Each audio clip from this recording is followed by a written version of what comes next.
तो साथियों जय हिंद। यहाँ पर हम लोग जो आरपीएफ एसआई का जो प्रैक्टिस सेट है ना, आरपीएफ एसआई का, उसका सलूशन करेंगे और अच्छी तरीके से करने वाले हैं। तो सभी लोग क्या करेंगे, वीडियो को ज़रूर शेयर कर देंगे, लाइक कमेंट सब ज़रूर कर देंगे। और कल आपका देखिए, कल आपका टेक्स्ट बुक पर क्या होगा, यानी कि 20 तारीख को 20 को लाइव मेगा टेस्ट होगा। ठीक है ना, लाइव मेगा टेस्ट होगा यूपीएसआई का।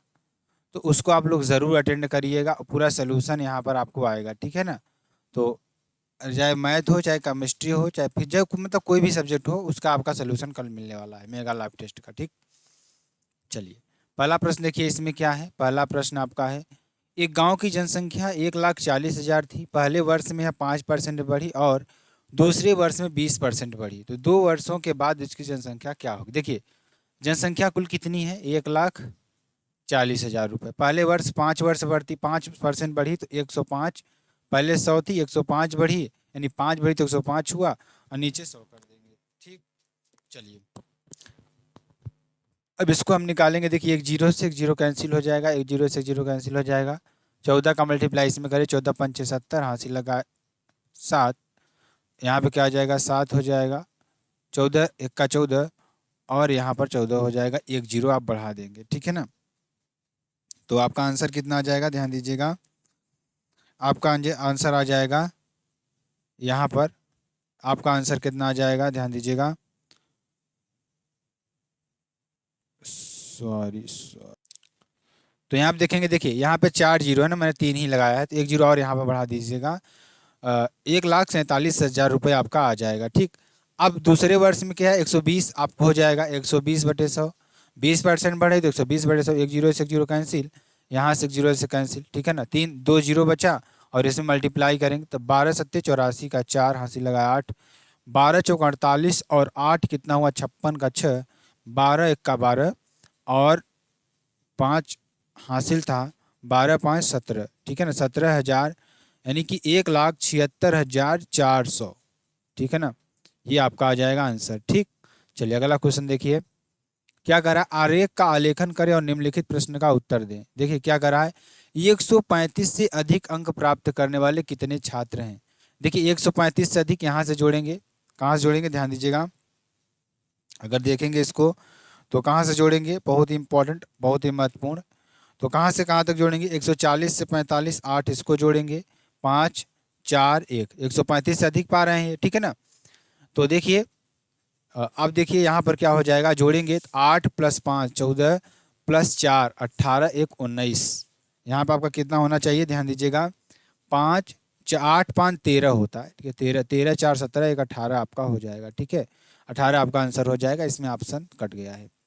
वह छोटी प्राकृतिक संख्या कौन सी होगी जो 14 42 54 और 6 से विभाज्य है। अब देखिए ऐसी कौन संख्या है जो 14 से विभाज्य है, और किससे, 42 से भी विभाज्य है, 54 से भी है, और 6 से भी है। देखिए इसमें क्या होगा, 7 दूनी 14।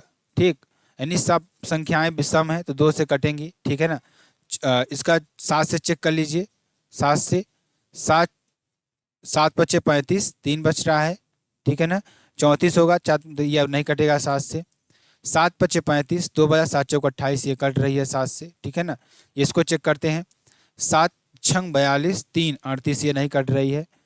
अब देखिए इसको चेक करते हैं, 7 त्रिक 21, 7 चौक 28, 1 18 इसमें भरा है, यानी कि ये भी 7 से नहीं कट रही, तो आपका आंसर यही हो जाएगा, 378। तो इस तरीके से आप इसको चेक कर सकते हैं, बहुत ही अच्छी तरीके से, एक ही 7 से ही आपका चेक हो जाएगा। ठीक है, चलिए, एक गोले का आयतन आयतन ज्ञात कीजिए जिसका पृष्ठीय क्षेत्रफल कितना है। ध्यान दीजिएगा, जिसका पृष्ठीय क्षेत्रफल कितना है, 1386 है। देखिए आयतन क्या होता है, गोले का आयतन, आयतन की बात करेंगे, आयतन क्या होता है, 4/3 πr³। और जो वक्र पृष्ठ होता है 4πr² होता है, बराबर कितना दे रखा है, 1386।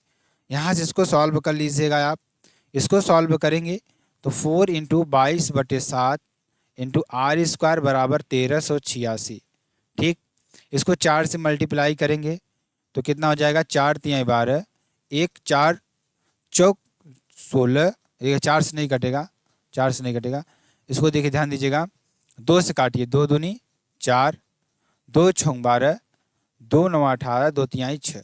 ठीक है ना, तो यहाँ कितना बचा, r² बराबर 600 693 इंटू 7/22 ठीक।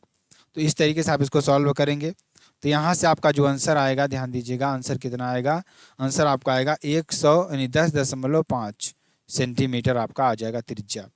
अब यहाँ से जो आयतन निकलेगा, आयतन आप निकाल लेंगे, आयतन कितना निकालेंगे, v बराबर कितना होता है 4/3 इंटू 22/7 इंटू r का क्यूब, r का क्यूब है ना, r का क्यूब यानी कि 10.5 का क्यूब।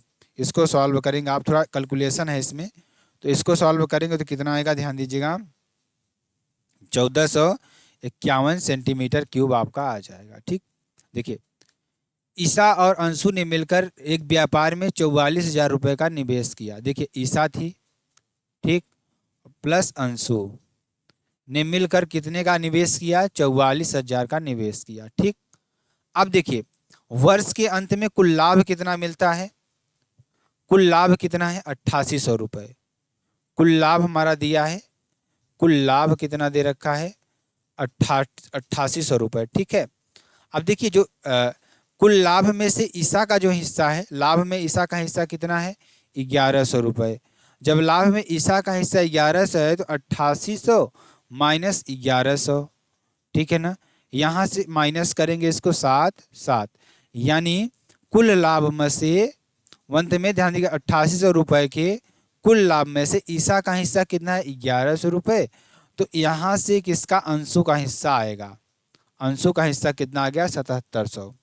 तो अंशु का निवेश कितना होगा, देखिए ध्यान दीजिएगा, जब इसका लाभ, लाभ कितना है इसका, ध्यान दीजिएगा लाभ कितना है इसका 7700 और इसका लाभ कितना है, ध्यान दीजिएगा यानी 1100 रुपये। ठीक है, तो एक फार्मूला आपको मैंने बताया था, ईसा का देखिए अगर निकालेंगे इसका, इसके लाभ का हिस्सा निकालेंगे, किसके लाभ का, अंशु के निवेश क्या था, ध्यान दीजिएगा अंशु का निवेश निकालेंगे तो अंशु का निवेश क्या हो जाएगा, कुल निवेश, कुल निवेश, ठीक है ना, बराबर अंशु का निवेश क्या हो जाएगा, कुल निवेश माइनस ईसा का निवेश, कितना हो जाएगा ईसा का निवेश। ठीक है ना, तो ध्यान दीजिएगा ईसा का निवेश कैसे निकलेगा, ईसा का निवेश निकालने के लिए ध्यान दीजिएगा ईसा का निवेश, ईसा का निवेश, ईसा का निवेश कैसे निकालेंगे, ध्यान दीजिए कितना है 1100 बटे कुल कितना है 8800, ठीक है ना, कुल कितना है 8800, ठीक, बटे 8800 बराबर ध्यान दीजिएगा क्या हो जाएगा, क्या हो जाएगा ईसा का निवेश यानी कि क्या हो जाएगा 1100 बटे 8800, सॉरी एक बार मैं आपको थोड़ा अच्छे से बताता हूँ इसको। यहाँ पे देखिए एक फार्मूला आप लोग जानेंगे, यहाँ पे आप कैसे निकालेंगे, ईसा का लाभ यानी कि ध्यान दीजिएगा ईसा का लाभ, ईसा के लाभ का हिस्सा बटे कुल लाभ बराबर ईसा का निवेश बटे कुल लाभ। तो यहाँ पे ध्यान दीजिएगा यहाँ पर ईसा का लाभ कितना है 1100 बटे कुल लाभ कितना है 8800 बराबर ईसा का निवेश निकालना है बटे यहाँ पे कुल निवेश कितना है हमारा 44,000, कितना है 44,000। इसको सॉल्व करेंगे तो आई का मान कितना आ जाएगा आपका 5500 रुपये आई का मान आ जाएगा। तो यहाँ से 44,000 में से 5500 माइनस कर देंगे तो आपका आंसर आ जाएगा, आंसर कितना आएगा आपका 38,500 रुपये आपका आंसर आ जाएगा, या आंसर नंबर 3 आपका आंसर हो जाएगा। एक वर्गाकार, मान लीजिए कोई भूखंड है आपका, ये वर्गाकार भूखंड है, ठीक है ना, इसका क्षेत्रफल दे रखा है, क्षेत्रफल यानी भुजा स्क्वायर बराबर कितना दे रखा है 961।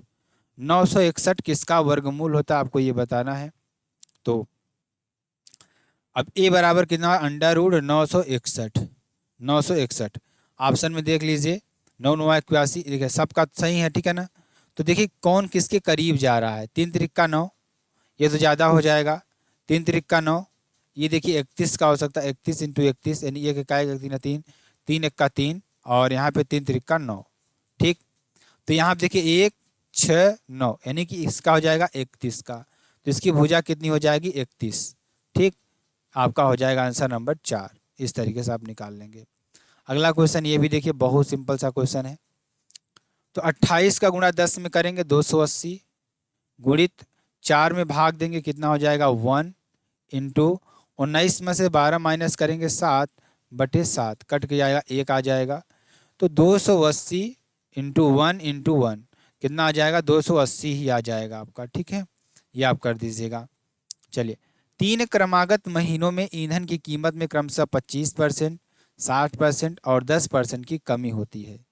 तो चौथे महीने में 60% की वृद्धि होती है, तो मूल कीमत की तुलना में चौथे महीने में ईंधन की कीमत में प्रतिशत वृद्धि या कमी आपको निकालना है। ठीक है, तो चलिए इसको भी करते हैं अच्छी तरीके से। कैसे होगा ध्यान दीजिएगा। अगर पहले महीने में निकालेंगे कमी, तो पहले महीने में देखिए, मान लीजिए जो महीनों की ईंधन की कीमत है 100 रुपये है, 25% की कमी होती है। तो 25% कमी होगी तो ध्यान दीजिएगा यहाँ पे 75/100 हो जाएगा। इसको काटेंगे तो 75% आपका बचेगा।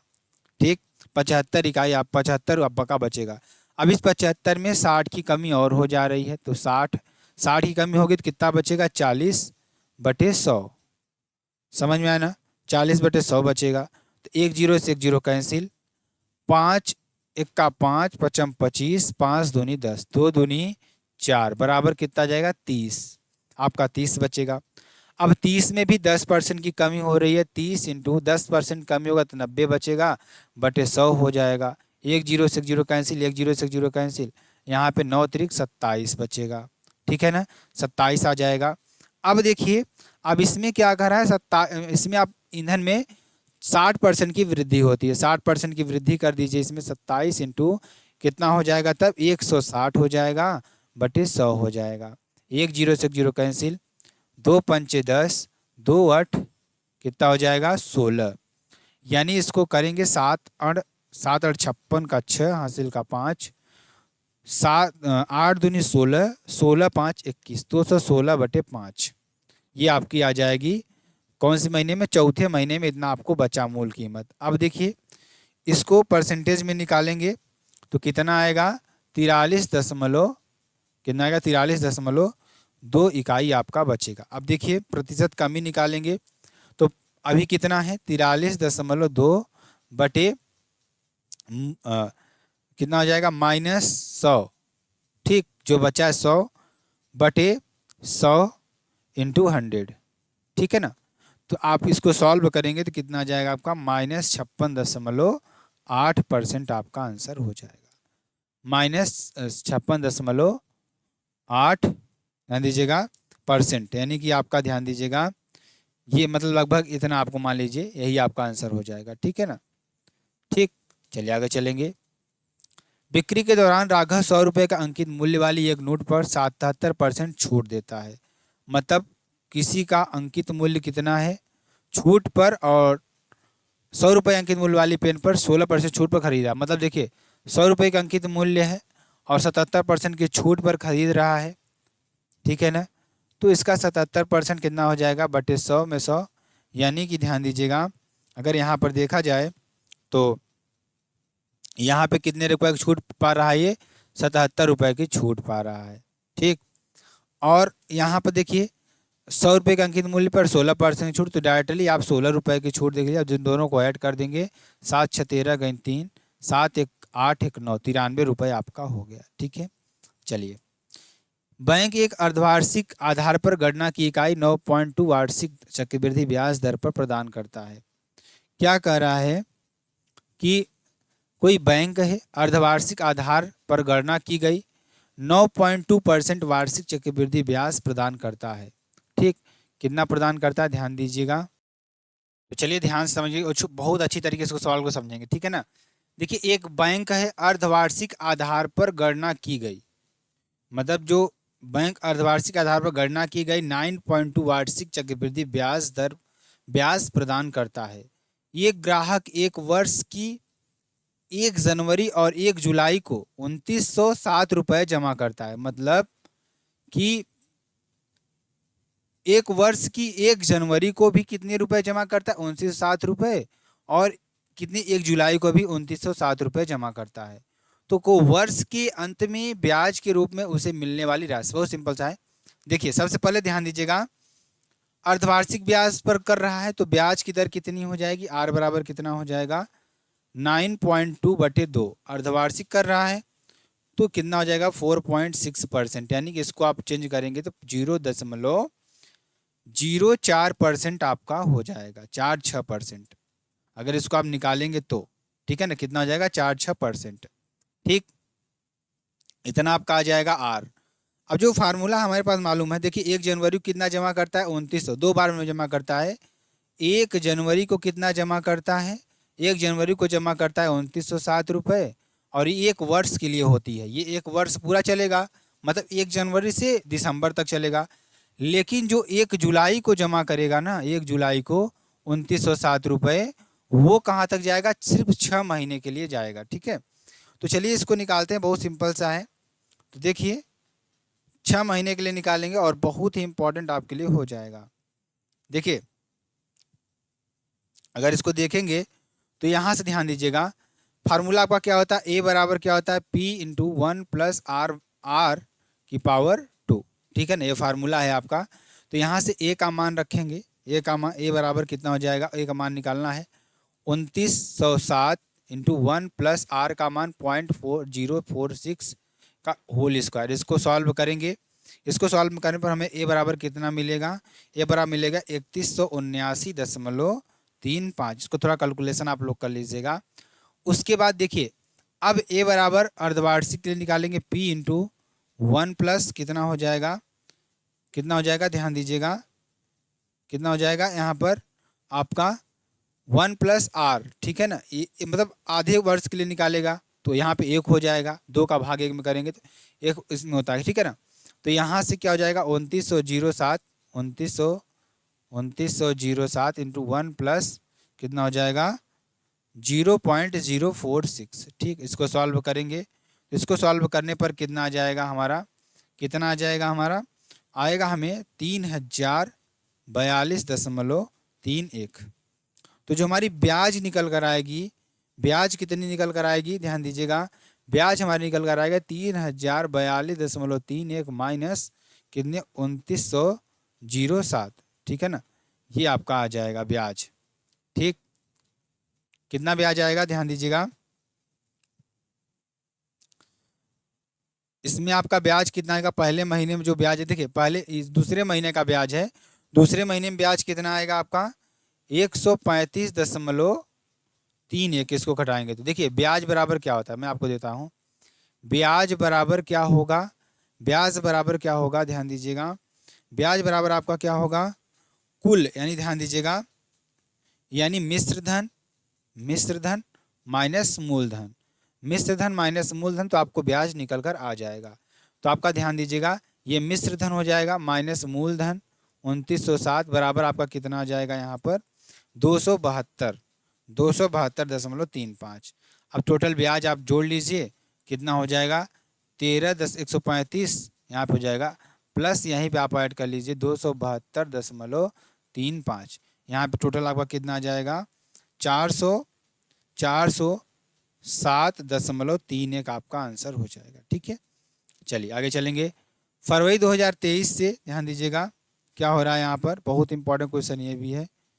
फरवरी 2023 से 26 अप्रैल 2023 तक की अवधि के लिए 6.25% प्रतिवर्ष की ब्याज पर 2,000 रुपये साधारण ब्याज में ज्ञात कीजिए। देखिए अब अगर देखेंगे तो यहाँ से यहाँ तक का दिन कितना होता है, ध्यान दीजिएगा, पूरा दिन निकालेंगे, फरवरी में कुल मिलाकर हमारा कितना हो जाएगा 16 दिन, यानी 12, 6, 20 और 8, 20 यानी यहाँ पे कितना हो जाएगा 6, 8, यानी कि मान लीजिए फरवरी 2023। ठीक है ना, तो यहाँ पर आपका ध्यान दीजिएगा कितना हो जाएगा, फरवरी में कुल 16 दिन आपका होगा। ठीक है ना, यानी 28 दिन की फरवरी है आपकी, तो 12 माइनस हो गया, कितना बचा 16 बचा। ठीक, प्लस फरवरी मार्च में कितने दिन का 31 दिन का, प्लस अप्रैल में 26 दिन आपको यहाँ पर लिया गया है बस। टोटल कितना हो गया आपका 6 1 7 6 13 × 3 हासिल लगा 1 2 1 3 3 6 1 7, यानी 73 दिन आपका आ गया। अब इसको वर्ष में बदलने के लिए क्या करेंगे, 365 से क्या करेंगे भाग दे देंगे, तो आपका कितना आ जाएगा 02 वर्ष आपका हो जाएगा।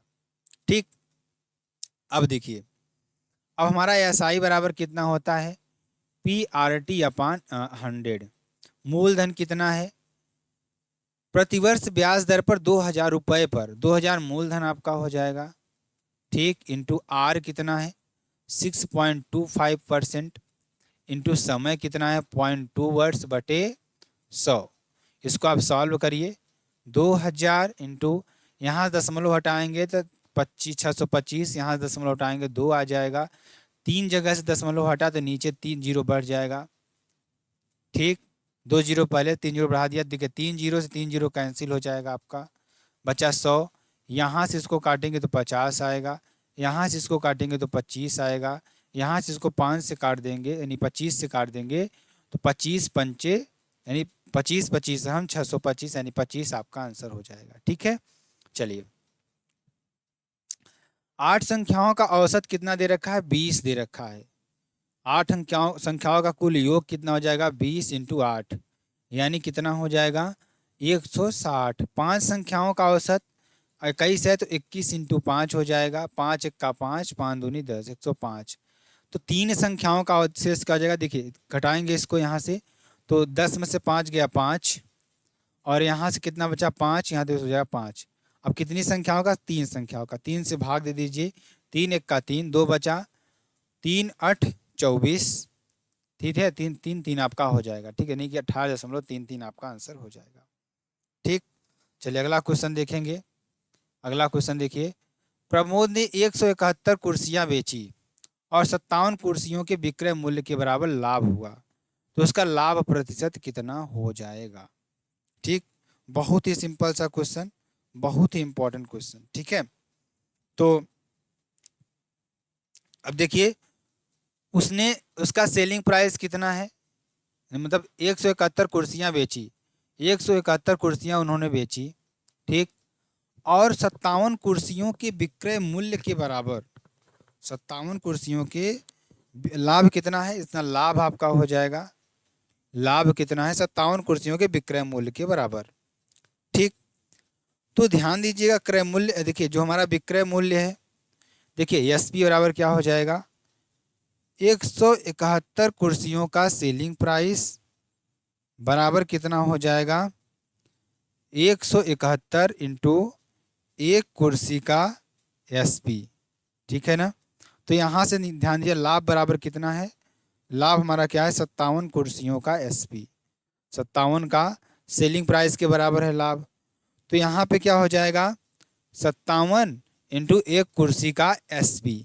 ठीक है ना, अब यहाँ से सीपी बराबर क्या हो जाएगा, ध्यान दीजिएगा सीपी बराबर आपको सब मालूम है, सीपी क्रय मूल्य बराबर क्या होता है, सेलिंग प्राइस माइनस लाभ।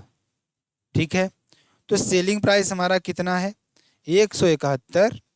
ठीक है ना, 171 ध्यान दीजिएगा माइनस 57, लाभ कितना है 171 उसका सेलिंग प्राइस है, लाभ कितना है, लाभ कितना है, लाभ घटा देंगे 57 लाभ है उसका, तो बराबर कितना आ जाएगा 114 आपका हो जाएगा। सिंपल तरीके से ऐसे भी निकाल सकते हैं आप, वो ऐसे भी निकाल सकते हैं, डायरेक्टली भी निकाल सकते हैं। तो जैसे मान लीजिए किसी चीज़ को मैंने क्या बेचा, मान लीजिए हमने एक मतलब क्या खरीदी, मान लीजिए कोई पेन खरीदी, पेन खरीदी, वो पेन की कीमत 20 रुपये है, 20 रुपये में मैंने उसको सेलिंग प्राइस उसकी कितनी है 20 रुपये में मैंने खरीदी। ठीक, अब उसमें क्या था कि उसने जब ध्यान दीजिएगा इसमें क्या रहा है बेची और 57 कुर्सियों के विक्रय मूल्य के बराबर लाभ प्राप्त हुआ, तो 57 मतलब मान लीजिए इसमें हमने 5 रुपये का लाभ भी इसमें हमारा जुड़ा हुआ है, तो लाभ को क्रय मूल्य निकालेंगे, इसका सीपी कितना निकलेगा 20 माइनस 5 यानी कि हमने कितना निकाला 15, इसका सीपी हो जाएगा। इस तरीके से इसमें भी निकालेंगे कितना आ जाएगा 114 आ जाएगा। अब लाभ प्रतिशत निकालेंगे तो 57 उसका लाभ है और कितने का था 114 रुपये क्रय मूल्य इंटू 100, इसको सॉल्व करेंगे तो कितना आएगा 50% आपका हो जाएगा। ठीक, चलिए 57 दूना 114, 50 यानी 2 पंच 50 हम आपका ये हो जाएगा। चलिए एक शंक्वाकार तंबू 40 व्यक्तियों को समायोजित करना है, मतलब इसमें 40 मतलब कोई शंक्वाकार तंबू है हमारे पास, उसमें हमें 40 व्यक्तियों को रखना है।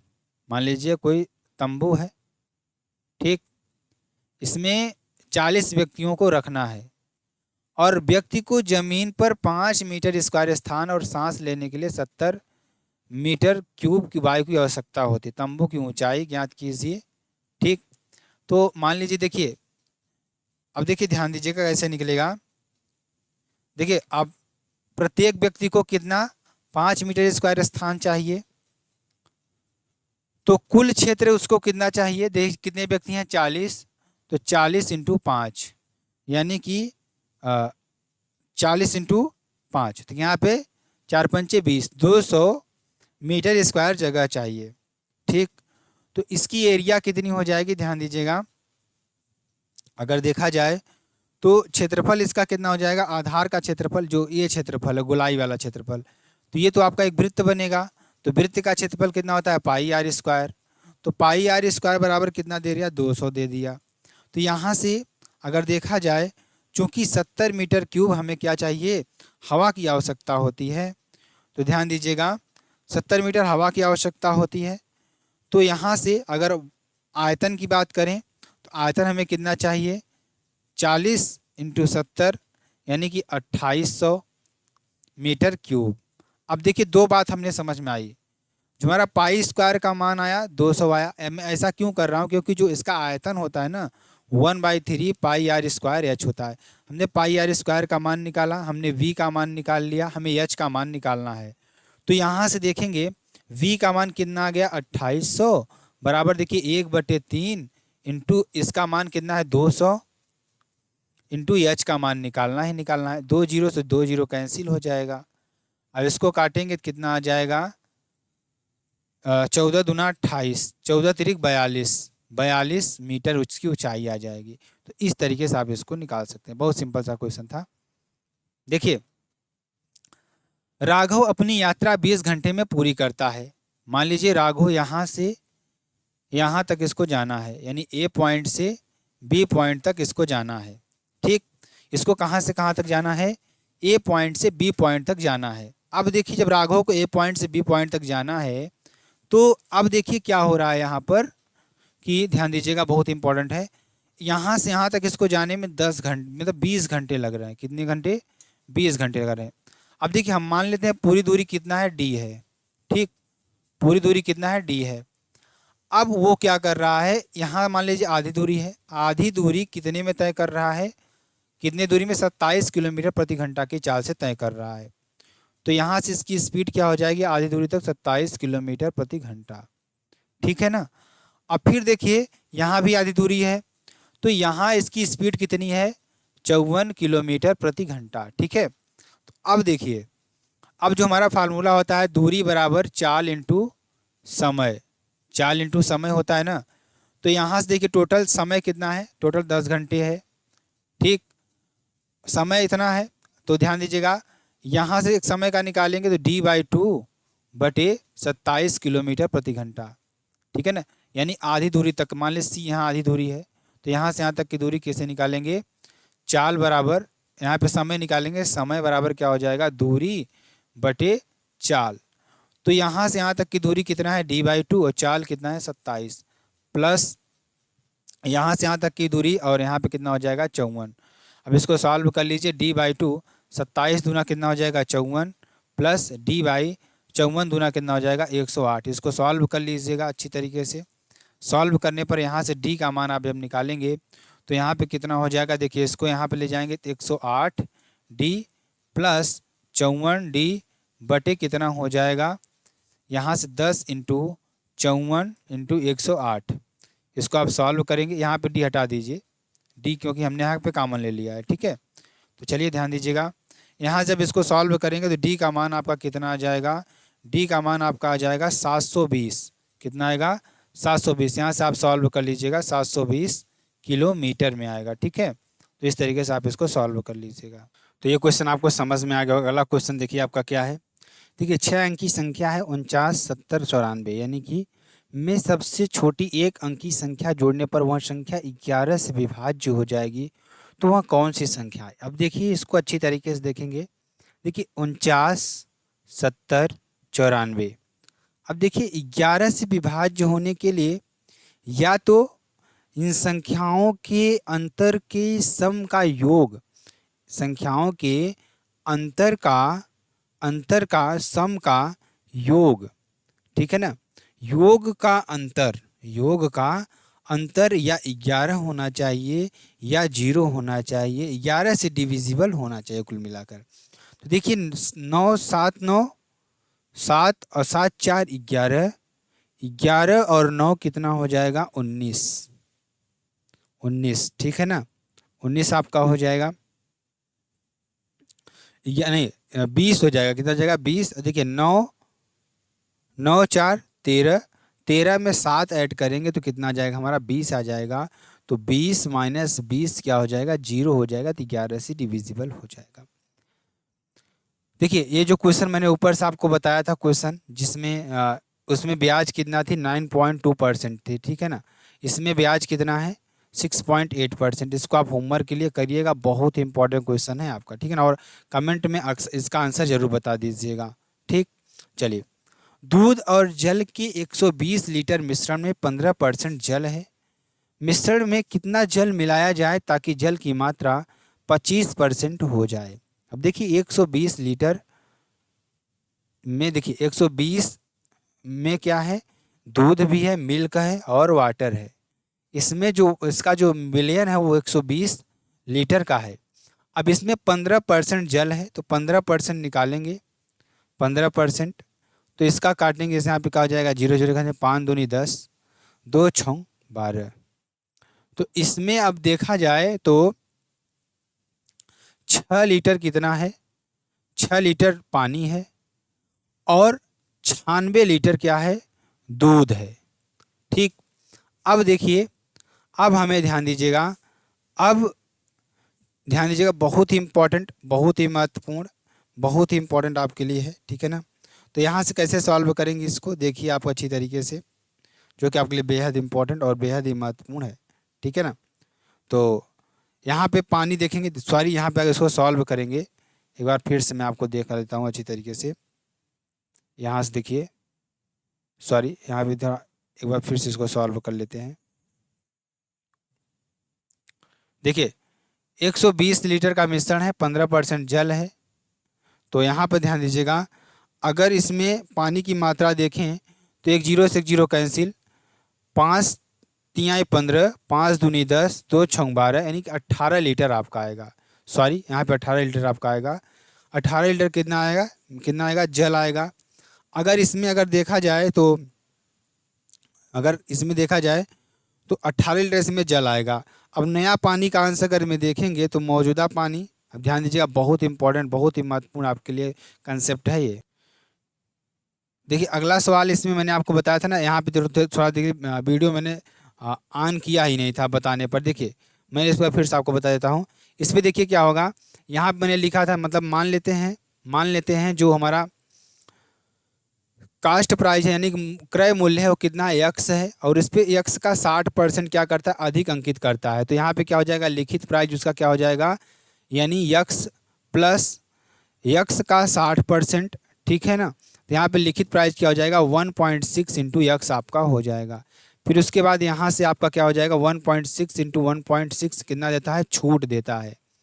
मतलब इसका सेलिंग प्राइस यहाँ से आ जाएगा। सेलिंग प्राइस कितना हो जाएगा? 1.6 माइनस 1.6 का 30% छूट देता है, तो 1.12 आ जाएगा सेलिंग प्राइस। तो हमारा लिखित प्राइस कितना हो जाएगा? लाभ कितना होता है? तो selling price minus cost price. Selling price हमारा 1.12 यक्स है, माइनस यक्स कास्ट प्राइस है।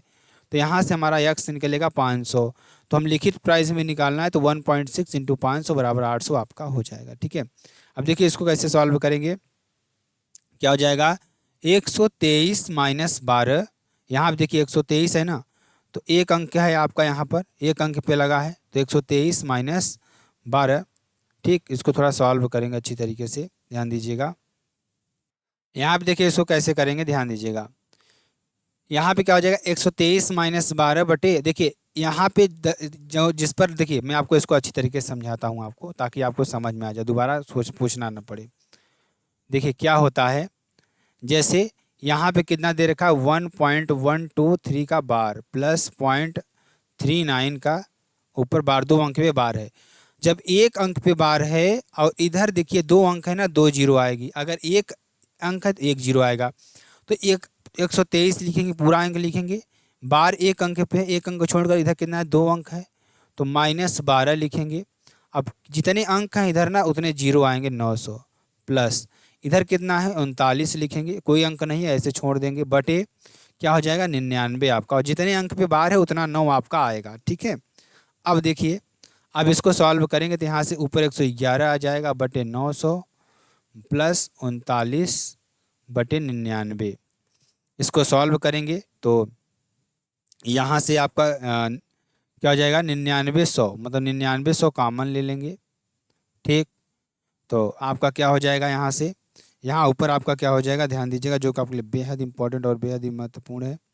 सॉल्व करेंगे तो देखिए यहाँ पर हो जाएगा 111 इंटू 99 प्लस 39 इंटू 900। यहाँ पे सॉल्व करेंगे, ठीक है, तो बहुत ही इंपॉर्टेंट आपके लिए हो जाएगा। इसको एलसीएम लेकर आप सॉल्व करेंगे तो अच्छी तरीके से आपको आ जाएगा। ठीक है ना, यहाँ से मैं थोड़ा एक बार फिर से आपको बता देता हूँ। यहाँ पे कितना है 99, ठीक है 99 है। तो इसको जब आप सॉल्व करेंगे तो आपको कितना आ जाएगा 569 बटे 1100 आपका आंसर आ जाएगा। ठीक है, चलिए अगला क्वेश्चन देखते हैं। यदि 4 क्रमागत विषम संख्याओं का औसत 42 है, मान लीजिए कोई हमारे पास 4 संख्या 1 2 3 4, ठीक है ना, अगर इसका औसत देखेंगे तो यही कहीं पर हमारा औसत आएगा। ठीक है ना, यही कहीं हमारा औसत आएगा। तो 42 है यहाँ पर इसका औसत। इनमें से बड़ी संख्या के अंकों का योग ज्ञात कीजिए। देखिए विषम संख्याएं हैं, 41 से पहले कौन विषम संख्या आती है, मतलब 42 से पहले 41 आएगी, 41 से पहले 39 आएगी विषम संख्या, और 42 के बाद कौन आएगी 43, 43 के बाद 45। तो चारों हमारी विषम संख्या निकल कर आ गई 39, 41, 43, 45। तो कह रहा है कि सबसे बड़ी संख्या, इनमें से सबसे बड़ी संख्या के अंकों का योग, सबसे बड़ी संख्या क्या है 45 है, तो 45 के अंकों का योग कितना हो जाएगा 4 + 5 = 9 आपका हो जाएगा। ठीक है, चलिए आगे चलेंगे, अगला क्वेश्चन देखेंगे जो कि आपके लिए बेहद इंपॉर्टेंट ये भी क्वेश्चन है। यदि 6 अंकों की संख्या, मान लीजिए कोई हमारे पास 6 अंकों की संख्या है 54, 73, 63, हमारे पास संख्या क्या है 54 है, 73 है और 63 है। सबसे छोटी एक अंकी संख्या जोड़ने पर 11 से पूर्णतः विभाज्य जो हो जाएगी तो वहाँ कौन सी है, ध्यान दीजिएगा। देखिए 7 5 12, 12 6 18, ठीक, 4 3 7 3 10, 10 में हम क्या ऐड करें -10 में हम क्या ऐड करें कि ये 18 के बराबर हो जाए +8, तो यहाँ से आपका क्या हो जाएगा 8 आपका आंसर हो जाएगा। ठीक है, 8 आपका आंसर हो जाएगा। देखिए फर्नीचर की 3 वस्तुओं का औसत कितना है 15,960 रुपये है। एवरेज दे रखा है कितना, एवरेज दे रखा है 15,960। उनकी कीमतों का अनुपात कितना है 3:5:7 है। तो सबसे महंगी वस्तु की कीमत क्या होगी। तो ध्यान दीजिएगा, बहुत ही इंपॉर्टेंट क्वेश्चन आपके लिए है। तो यहाँ से ध्यान दीजिएगा, आपका क्या हो जाएगा, बहुत ही इंपॉर्टेंट क्वेश्चन, बहुत ही महत्वपूर्ण क्वेश्चन। हम मान लेते हैं कि माना जो उनका कीमतें हैं क्रमशः, जो कीमतें हैं 3x, 5x और 7x है। ठीक है ना, तो अब देखिए इनका औसत बराबर क्या होता है, एक फार्मूला आप लोग जान लीजिए। औसत बराबर क्या होता है, कुल योग बटे संख्याओं की संख्या, नंबर ऑफ संख्याएं, मतलब जो संख्याएं हैं कितनी संख्याएं, वो आपको नंबर ऑफ संख्याएं। ठीक है ना, तो औसत कितना दे रखा है 15,960 बराबर कुल योग हमारा कितना आ जाएगा 3x + 5x + 7x, और संख्याएं कितनी है 3 वस्तु हैं 1 2 3 बटे 3। तो यहाँ से इसको सॉल्व कर लीजिएगा, आपका आंसर आ जाएगा। यहाँ से 5 3 8 और 7 15 हो जाएगा, 15,960 इंटू 3/15, 3×5 = 15, यहाँ से x आ जाएगा आपका। तो यहाँ से कितना हो जाएगा, 5×3=15, 5×1=5, यहाँ पे 4 बचा, 5×9=45, और यहाँ पे कितना बचा, 1, 5×2=10, यानी 3192 रुपये आपका आंसर हो जाएगा। ठीक है, चलिए आगे चलेंगे। देखिए, एक व्यक्ति 39 किलोमीटर प्रति घंटा की चाल से 3.5 घंटे की गाड़ी चलाता है। ठीक, तो अब देखिए कितने घंटे की चाल से, ध्यान दीजिएगा, 39 किलोमीटर प्रति घंटा की चाल से 3.5 घंटे गाड़ी चलाता है। तो इसकी दूरी क्या होगी, डिस्टेंस क्या होगी, 39 × 3.5। ठीक है ना। तो यहाँ से इसको सॉल्व करेंगे, 39 × 35 का गुणा करेंगे, 5×9=45 का 5, हासिल का 4, 5×3=15, 15 और 4 कितना हो जाएगा, 19, 9×3=27 का 7, हासिल का 2, 3×3 का 9, 2×11, यानी 5, 9, 7 कितना हो जाएगा, 16, 1, 1, 2, 1, 3, 1, यानी 136.5। ठीक, यानी इसकी दूरी कितना हो जाएगी, अगर दूरी देखें तो 136.5 यहाँ से दूरी आ जाएगी। अब कह रहा है कि फिर अपनी चाल 9 किलोमीटर प्रति घंटा बढ़ाता है और अगले 1 घंटे में गंतव्य तक पहुँच जाता है। अब देखिए, जैसे मान लीजिए वो 136 किलोमीटर तक आया, ठीक, किस गति से, इस गति से। तो अब क्या कह रहा है, अब कह रहा है कि उसने क्या किया, 39 किलोमीटर, अपनी गति को 9 किलोमीटर प्रति घंटा बढ़ा देता है, यानी कि 39 + 9 कितना हो गया आपका, हो जाएगा यहाँ पर, इसको ऐड करेंगे तो यहाँ से आपका कितना हो जाएगा, जब बढ़ाता है ध्यान दीजिएगा, यानी क्या हो जाएगा 48, और ये आपका क्या हो गया, गति हो गई। डिस्टेंस आपका दूरी बराबर क्या होता है, चाल इंटू कितने समय तक चलाता है इस स्पीड से, 1 घंटे तक, तो 48 आपका ये हो गया। अब टोटल दूरी पूछ रहा है, टोटल दूरी आपका इन दोनों को ऐड कर दीजिए, 48 + 136.5 ऐड करेंगे तो कितना आ जाएगा, 184.5। अब जो हमारा औसत चाल होता है, कुल दूरी हमारा 184 है, औसत चाल यानी कि एवरेज स्पीड 184, और टोटल समय 3.5 घंटे यहाँ, 1 घंटे यहाँ, तो 4.5 घंटे यहाँ पर आपको इसको लग जाएंगे। जब इसको आप सॉल्व करेंगे तो ध्यान दीजिएगा कितना हो जाएगा, देखिए दशमलव आप हटा देंगे तो 84, 1845/45, 5×9=45, 5×3=15, 5×6=30, 5×9=45। ठीक है, 9×4=36, 9×1=9, यानी 41 आपका आंसर हो जाएगा। ठीक है, इस तरीके इसको सॉल्व कर लीजिएगा। चलिए अब इस क्वेश्चन को देखते हैं, 25 नंबर क्वेश्चन को।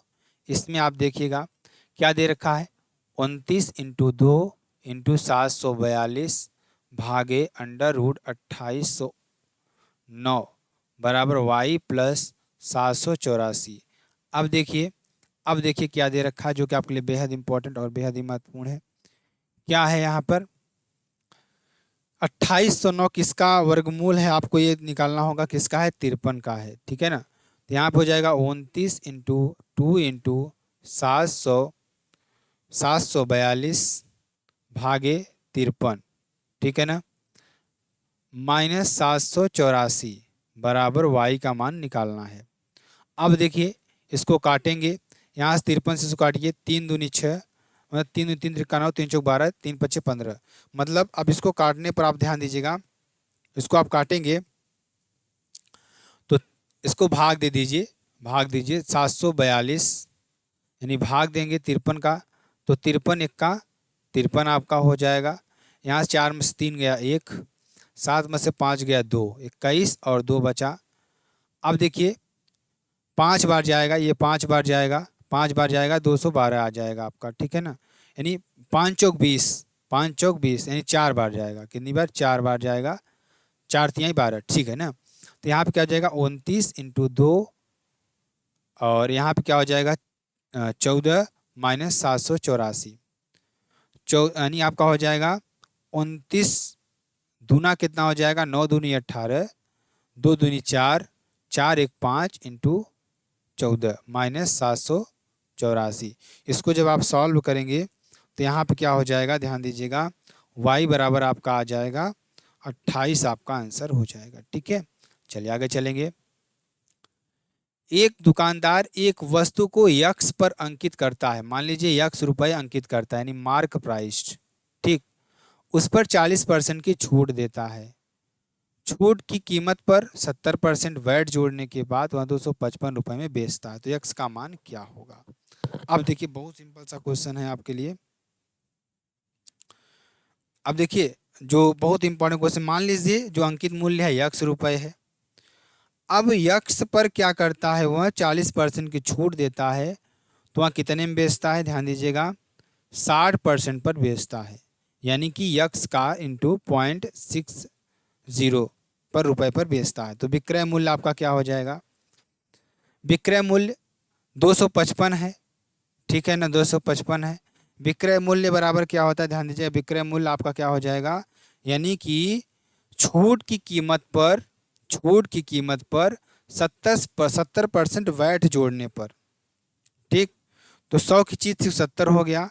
तो ध्यान दीजिएगा यहाँ पर यक्स इंटू 0.6 इंटू आपका क्या हो जाएगा, यानी कि क्या हो जाएगा 170%, यानी 170/100। यहाँ से एक जीरो कैंसिल हो जाएगा, तो यहाँ से क्या हो जाएगा यक्स इंटू, यहाँ पे इसको सॉल्व करेंगे तो यहाँ पे आपका क्या निकल कर आएगा, यक्स बराबर आपका क्या आ जाएगा 250 आपका आंसर हो जाएगा। ठीक है, इस तरीके से आप इसको सॉल्व कर लीजिएगा। पार्वती और परी, पार्वती प्लस परी व्यापार में 7.7:15 का निवेश करती है। कुल लाभ कितना है, 1166 है। तो पार्वती और परी के लाभ के बीच अंतर क्या है, कुल लाभ कितना है, ध्यान दीजिएगा निवेश का अनुपात कितना है, निवेश का अनुपात कितना है 1100, ध्यान दीजिएगा 7:15 है। तो परी का लाभांश कितना हो जाएगा, ध्यान दीजिएगा कुल अनुपात कितना है 21, ठीक, इसका जो निवेश का अनुपात है 21 है। अगर 21 में से इसका लाभ निकालेंगे तो लाभ कितना हो जाएगा, ध्यान दीजिए 7/21 इंटू किसका कुल लाभ यानी कि 1166। तो इसमें कुल निवेश में से जो परी का लाभ है, परी का यानी पार्वती, देखिए क्या हो जाएगा यहाँ पर पार्वती और परी का लाभांश कितना हो जाएगा, अगर देखेंगे तो कितना हो जाएगा, ध्यान दीजिएगा कितना हो जाएगा, ध्यान दीजिएगा यहाँ पे देखिए 21 नहीं 22 होगा। अगर यहाँ पे परी का किसका पार्वती का लाभांश देखेंगे तो इतना हो जाएगा, कितना हो जाएगा आपका, इसको सॉल्व करेंगे तो आप यहाँ पे आपका निकालेगा कितना, आपका निकलेगा 371 रुपये। ठीक है ना, परी का लाभांश निकालेंगे, परी का ध्यान दीजिएगा 15/22 इंटू 1166 बराबर कितना, इसको सॉल्व करेंगे तो आपका कितना हो जाएगा 795। ठीक है, ये आपका हो जाएगा। तो लाभ में अंतर आपका कितना हो जाएगा 795 माइनस कितना हो जाएगा 371 बराबर हो जाएगा 424। ठीक है, ये आपका हो जाएगा। ठीक, चलिए अगला क्वेश्चन देखिए। सुहेल एक व्यापारी 45 प्रति किग्रा वाले गेहूं को 75 किग्रा प्रति गेहूं के साथ किस अनुपात में मिलाए कि मिश्रण को 80 प्रति किग्रा बेचकर उसे 25% का लाभ हो। अब देखिए इस क्वेश्चन को बहुत ही अच्छी तरीके से समझेंगे, बहुत अच्छी तरीके से। ठीक है, चलिए ध्यान दीजिएगा क्या करा, मान लीजिए उसका सेलिंग प्राइस कितना है, सेलिंग प्राइस 80 पर केजी, ठीक, और उसका प्रॉफिट इसमें कितना है, प्रॉफिट कितना होना चाहिए 25% का होना चाहिए, मतलब कितने का 1/4 का होना चाहिए। अगर उसके सीपी की बात करें, क्रय मूल्य बराबर क्या हो जाएगा 80 उसका सेलिंग प्राइस है बटे 5 इंटू 4, ठीक है ना, तो बराबर क्या हो जाएगा 64 रुपये उसका सेलिंग प्राइस होगी। मतलब ध्यान दीजिएगा उसके लाभ हो यानी कि सीपी और एसपी 4 की वस्तु को 5 में बेचे, ठीक है, मतलब 4 रुपये की वस्तु को 5 रुपये में बेच रहा है। ठीक है ना, तो जो उसका सीपी होगा, सीपी क्या निकल कर आएगा, ध्यान दीजिएगा क्या निकल कर आएगा 80/5 इंटू 4। ठीक है ना, ये आप ध्यान दीजिएगा अच्छी तरीके से। देखिए मैंने ऐसा क्यों किया, मैं आपको एक चीज़ बताता हूँ यहाँ पर। जैसे हमें सीपी एसपी दिया है, सेलिंग प्राइस दिया है, तो अगर हमें क्या करना होता है, सीपी निकालना है, सीपी निकालना है तो हम क्या करते हैं, जैसे मान लीजिए एसपी दे रखा है, एसपी दे रखा है, सीपी निकालना है तो सीपी बराबर क्या होता है, एसपी इंटू, अगर इसको क्या करेंगे, मान लीजिए 25% का लाभ हो रहा है तो 125% होगा लाभ। अब इसको हम उल्टा करेंगे, मतलब क्या करेंगे, अगर सीपी निकालना है तो 100/125 कर देते हैं। वही चीज़ यहाँ पर मैंने किया है कि सीपी को निकालेंगे, 4/5 है, यानी सीपी हमारा कितना है 4, यहाँ पे एसपी कितना है 5 है, तो यहाँ पे क्या हो जाएगा 4/5 आपका हो जाएगा। ठीक है, तो इस तरीके से आप निकालेंगे। आप ऐसे भी कर सकते हैं, जैसे आप इसको सॉल्व करेंगे, क्या 100/25 करेंगे, 125 करेंगे तो 25% का लाभ हो रहा है, इसमें 25% का लाभ मिले तो सीपी निकालना है तो 25 चौका 100, 25 पंचे 125, इस तरीके से भी आप निकाल सकते हैं सीपी। ठीक है, तो यहाँ से निकालेंगे 64 हो गया। अब एलिगेशन लगाएंगे, एलिगेशन निकालने का तरीका ध्यान दीजिएगा, हमें ध्यान दीजिएगा 45 की चीज़ थी, 45 की चीज़ थी, उसने हमने क्या किया, 45 थी 75 रुपये, मैंने 75 रुपये वाली चीज़ में मैंने मिला दिया। ठीक है, मतलब 45 वाली गेहूँ को 75 रुपये मिला दिया, यानी टोटल मुझे क्या हो रहा है, जो कास्ट प्राइस उसका है 64 रुपये आ रहा है। ठीक है, तो अब इसमें जो हमारा अनुपात आएगा, मिश्रण का जो अनुपात आएगा वो क्या आएगा, आप ध्यान दीजिएगा, 64 में 45 माइनस करेंगे क्या आएगा 19 आएगा, और 75 में 64 माइनस करेंगे क्या आएगा 11, तो 11/19 आपका आ जाएगा। इस तरीके से इसको सॉल्व कर लीजिएगा। उस सबसे बड़े वृत्त की परिधि ज्ञात कीजिए। मान लीजिए कोई वृत्त है जिसमें 112 मीटर और 14 मीटर विमाओं वाले आयत पर अंकित किया जा सकता है। अब देखिए, अब इसमें क्या कह रहा है, ध्यान दीजिएगा, बहुत ही इंपॉर्टेंट, बहुत ही महत्वपूर्ण है। ठीक, इसमें थोड़ा मैंने उल्टा बना दिया इसको। क्या कह रहा है, उस वृत्त की परिधि को मीटर में ज्ञात की जिसमें 112 मीटर और 14 मीटर विमाओं आयत में अंकित किया जा सकता है। मतलब ध्यान दीजिएगा, कोई आयत है आपका, ठीक है ना, कोई आयत है, यहाँ से 114 मीटर, यहाँ से 112 मीटर। अब इसमें एक वृत्त की रचना करनी है, ठीक है ना, एक वृत्त की रचना करनी है।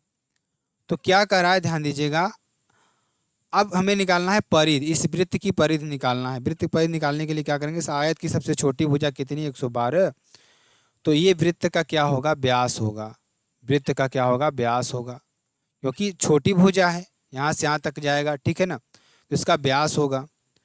तो अब देखिए इसका व्यास है तो इसमें त्रिज्या की हो जाए आर कितनी हो जाएगी 56 मीटर।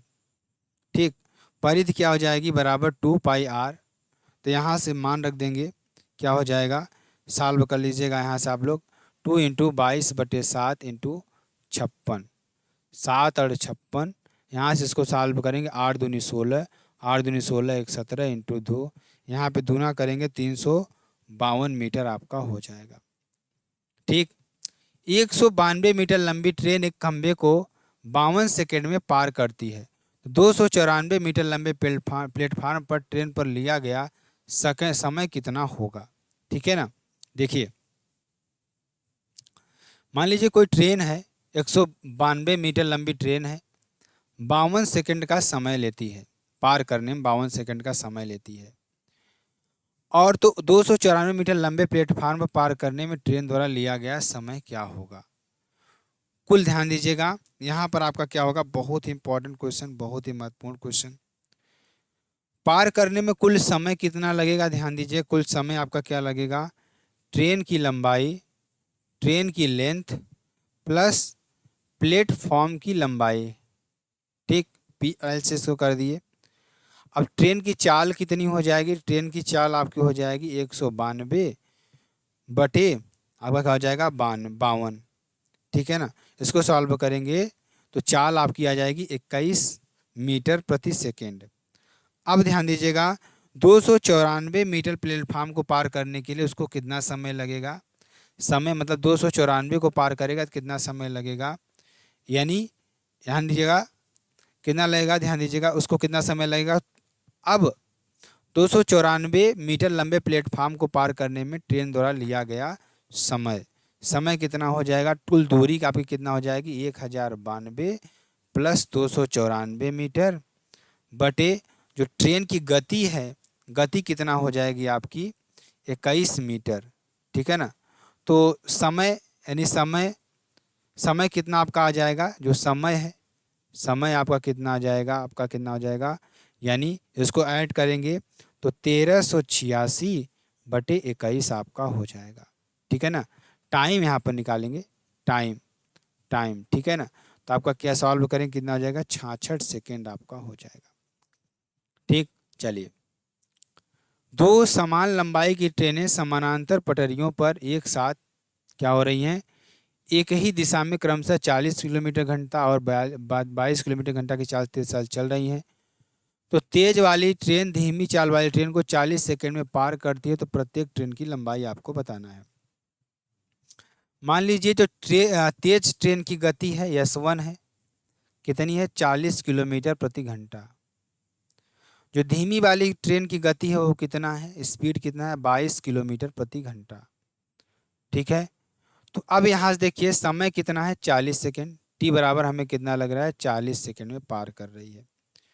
तो सापेक्ष गति क्या होगी, यहाँ से S1 माइनस S2 आपकी हो जाएगी, यानी सापेक्ष गति बराबर कितना हो जाएगी, S1 माइनस S2 बराबर क्या हो जाएगा, सापेक्ष गति, सापेक्ष गति यानी ध्यान दीजिएगा, अब सापेक्ष गति क्या हो जाएगी, S1 माइनस S2, तो दूरी बराबर यानी आपका क्या हो जाएगा, दूरी बराबर क्या हो जाएगा, दूरी बराबर हो जाएगा सापेक्ष गति, सापेक्ष गति इंटू समय आपका हो जाएगा, ठीक है ना। दूरी कितना है आपका, ध्यान दीजिएगा, अगर यहाँ से देखा जाए तो जो हमारी सापेक्ष गति आएगी कितना आएगी, हमारी आएगी 22 माइनस, यहाँ पे अगर 40 माइनस कितना हो जाएगी, 22 बराबर 18, ठीक, 18 हो जाएगी।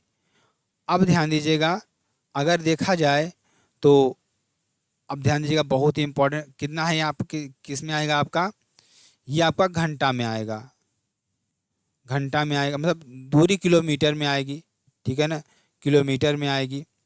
तो यहाँ से आप इसको निकालेंगे, ध्यान दीजिएगा, जो सापेक्ष गति आएगी 18 किलोमीटर प्रति घंटा आएगी, इसको मीटर पर सेकंड में बदलेंगे तो 18 इंटू 1000/3600, ठीक। इसको सॉल्व करेंगे तो 5 मीटर प्रति सेकंड आपका हो जाएगा, ठीक है, ये आपका हो जाएगा। अब देखिए, अब देखिए दूरी कितना हो जाएगी, ध्यान दीजिएगा, जो दूरी है, दूरी कितना हो जाएगा, ध्यान दीजिएगा, 5 मीटर प्रति सेकंड इंटू समय 40 सेकंड, यानी 200 मीटर आपका हो जाएगा।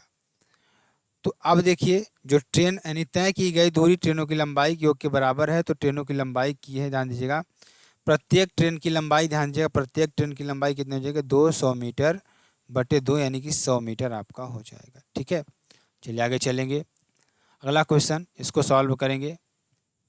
तो ध्यान दीजिएगा, इसको सॉल्व करने के लिए क्या करेंगे, सबसे पहले इसको सॉल्व करेंगे, 5 चौक 20 कितना हो जाएगा, 5 चौक 20, 3 23/4 माइनस 4 दूनी 8, 1 9/4 माइनस 4 3 12, 1 13/4 इंटू माइनस 1/4। इसको देखिए 4 नीचे ले लेंगे तो ऊपर क्या बचेगा, 23 माइनस 9 माइनस 13 माइनस 1। तो यहाँ से इसको सॉल्व करेंगे, इन सबको जोड़ लेंगे, 13 1 14, 14 9 कितना हो जाएगा, 23, यानी कि 23 माइनस 23। यहाँ से इसको सॉल्व करेंगे, नहीं सॉरी, यहाँ पे ध्यान दीजिएगा,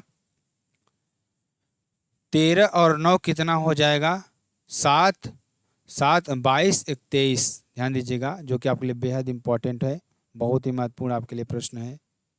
तो यहाँ पे देखिए, ध्यान दीजिएगा, सॉरी यहाँ पे ऐसे नहीं सॉल्व करें, क्योंकि यहाँ पर ध्यान दीजिएगा ऐसे आंसर आपका नहीं आएगा, मैं आपको बता रहा हूँ। देखिए धीरे धीरे हम लोग सॉल्व करेंगे ना तो अच्छी तरीके से सॉल्व कर पाएंगे। अभी थोड़ा वीडियो नहीं चल रही है तो इसमें आपको अच्छी तरीके से देखना होगा, क्या होगा, देखिए, ये देखिए गुणा है, अगर सही में होता तब हम इसको करते थे। यहाँ पे क्या होगा, गुणा करेंगे, 5 3 15/4 माइनस 2 1 का 2/4 माइनस 3 1 का 3/4, यहाँ पे 1/4, यहाँ पे अब 4 कॉमन लेंगे तो 15 माइनस 2 माइनस 3 माइनस 1, यानी 3 1 4 माइनस 2, यानी कि 5 एक 6 यानी कि 15 माइनस 6/4 यानी कितना हो जाएगा 9/4 आपका आंसर हो जाएगा। इस तरीके से इसको सॉल्व कर लीजिएगा। इसमें आप इसको भी y का मान निकाल लीजिएगा, जो पहले आपको बताया, बहुत सिंपल सा क्वेश्चन है ये भी। ठीक, देखिए एक स्कूल में खेल कूद में भाग लेने वाली लड़कियों और लड़कों की संख्या का अनुपात यानी बॉयज एंड गर्ल्स का अनुपात 1:5 है। यदि लड़कियों की संख्या 247 है, एक का मान कितना है? नहीं सॉरी स्टूडेंट, लड़कियों और लड़कों, यदि गर्ल्स और बॉयज होगा यहाँ पर, गर्ल्स और बॉयज। ठीक है, अब कह रहा है लड़कियों की संख्या कितनी है? 247 है, तो लड़कों की यार 5 गुना कर दो 247 में। ठीक है ना, 7×5 = 35, 7×5 = 35 का 5 हाथ से लगा 3, 5 चौक 20, 3 23 का 3, 5 दूनी 10, 10 2 12, 1235 आपका आंसर हो जाएगा। ठीक, चलिए अब देखिए एक संख्या को 576 से भाग देने पर शेषफल 75 बचता है। यदि उसी संख्या को 24 से भाग दिया जाए तो शेषफल क्या होगा, ज्ञात करना है आपको। ठीक है ना, मान लीजिए कोई संख्या है हमारे पास, ठीक है ना, कोई संख्या है हमारे पास 576 संख्या है। 576 से भाग, मान लो कोई संख्या को 576 से भाग देते हैं, शेषफल कितना बचता है? 75 बचता है। ठीक, तो n बराबर, मान लीजिए जो हमारा जो सूत्र होता है, ध्यान दीजिएगा क्या होता है। देखिए यदि किसी संख्या को, मान लीजिए किसी संख्या को n को d से भाग देने पर शेषफल r बचता है, तो n बराबर क्या हो जाएगा? k × d + r। k क्या है? एक पूर्णांक है, आप इस तरीके से मान सकते हैं। ठीक, तो यहाँ से देखिए n को 24 से भाग देते हैं, n को 24 से भाग देंगे तो क्या होगा? 24 भागे 576 × k + 75 आपका शेषफल हो जाएगा। ठीक है, तो यहाँ से ध्यान दीजिएगा, यहाँ से क्या करेंगे? 500, ये चूंकि 576 का 24 का गुणज है, इसलिए यहाँ शेषफल 0 देता है। ठीक है ना, तो यानी 75 भागे कितना हो जाएगा? 24। ठीक, 24। अब देखिए, अब यहाँ पे आप भाग देंगे तो आप 75 में 24 का भाग देंगे तो क्या हो जाएगा? यहाँ पर क्या हो जाएगा? अगर मैं आपको थोड़ा देखता हूँ अच्छी तरीके से, ध्यान दीजिएगा यहाँ पर। देखिए इस सवाल में कैसे होगा, मैं आपको थोड़ा अच्छी तरीके से समझाता हूँ। ये सवाल कैसे होगा, देखिए मैं आपको थोड़ा अच्छी तरीके से बताने का प्रयास, ताकि आपको समझ में आ जाए ना यार। नहीं तो आप लोग कहोगे कि देखिए आराम से पढ़ेंगे लेकिन अच्छी तरीके से समझ के पढ़ेंगे। ठीक है, ध्यान दीजिएगा। मान लीजिए कोई संख्या है n को किस में, मान लीजिए ध्यान दीजिएगा क्या होता है। देखिए जैसे यहाँ पे मान लीजिए किस संख्या को 5 से भाग दे रहे हैं, किस में? 21 में, और यहाँ से मान लीजिए भाग देंगे 21 में तो कितना आएगा? 5 चौक 20, एक शेषफल बच रहा है, 4 बार जा रहा है। अगर हमें ये संख्या ले आनी है तो हमें क्या करना होगा? 5 इसका यानी आपका क्या है? भाजक है, ये भाज्य है, ये भागफल है, और ये शेषफल है। ठीक है, तो भाजक इंटू भागफल प्लस शेषफल बराबर क्या होगा? भाज्य आएगा। तो कह क्या रहा है? एक संख्या है 576, कोई संख्या है, भाज्य है, 576 है। ठीक, भाग देने पर शेषफल कितना बचता है? 75 बचता है। यानी मान लीजिए कोई संख्या n है, भाग देने पर क्या होगा? 576 k + 75 शेष बचता है। ठीक है, ये आपका हो जाएगा। तो ये आपका क्या हो जाएगा? भाज्य हो जाएगा। ये भाजक हो जाए, नहीं आपका क्या हो जाएगा? ध्यान दीजिएगा, n कोई संख्या हो जाएगी। ठीक है ना, इस तरीके से आप करेंगे यहाँ पे। तो यहाँ से अगर देखा जाए, अब इसी संख्या को 24 से भाग दिया जाए, 24 इसको भाग देंगे तो यहाँ पूरा कट जाएगा, 0 शेष बचेगा। तो सिर्फ क्या बचेगा? 75। 75 को जब हम 24 में भाग देंगे तो हमें क्या बचेगा? 3 शेषफल बचेगा। यही हमारा आंसर हो जाएगा। तो अगर आपको वीडियो अच्छी लगी तो आप कमेंट कर जरूर बताइएगा। फिर मिलते हैं नेक्स्ट वीडियो में नए टॉपिक के साथ। तब तक के लिए दोस्तों जय हिंद।